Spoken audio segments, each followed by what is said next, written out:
ओए, साड़ी खोल अपनी। मेम साहब ये क्या कर रही हैं आप? साड़ी खोल। पर मेम साहब आप मुझे बताइए तो सही, आपने ऐसे मेरी साड़ी क्यों उतार दी? चुप रह, पर मेम साहब आप मुझे बताइए तो सही। चुप हो जा भी।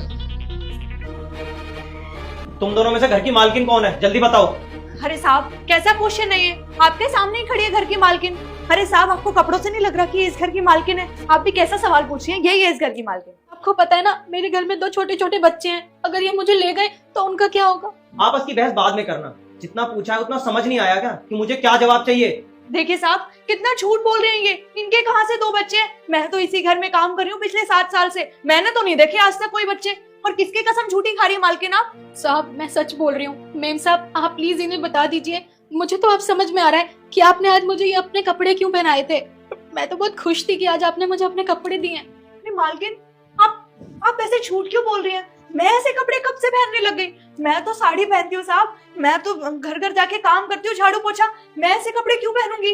मैं अपने पति की कसम खाती हूँ, मैं ही इस घर की नौकरानी हूँ, ये यहाँ की मालकिन है। ये झूठ बोले जा रही है। प्लीज आप मेरी बात पे ट्रस्ट कीजिए। तुम एकदम ठीक कह रही हो। कपड़े तुम्हारे नौकरानी वाले हैं और तुमने झाड़ू भी पकड़ रखी है। और ये तो देखने में अच्छी खासी लग रही है। और वैसे भी मैडम, आपको जरा भी शर्म नहीं आती?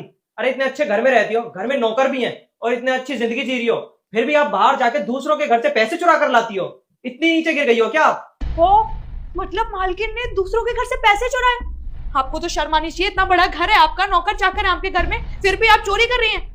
साहब ले जाइए इन्हें, ले जाइए। रुक जाओ बेटे, अगर अभी कोई लड़की इस शॉट में डांस कर रही होती तो तुम सब खुशी खुशी लाइक सब्सक्राइब कर देते, लेकिन आज मेरे लिए नहीं करोगे क्या? और कमेंट में मेरे स्वामी श्री राम का नाम भी लिख देना, तुम्हारा आगे का समय अच्छा आएगा।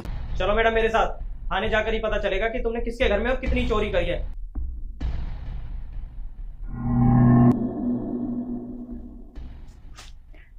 ये अच्छा तरीका है दूसरों को बेवकूफ बनाने का।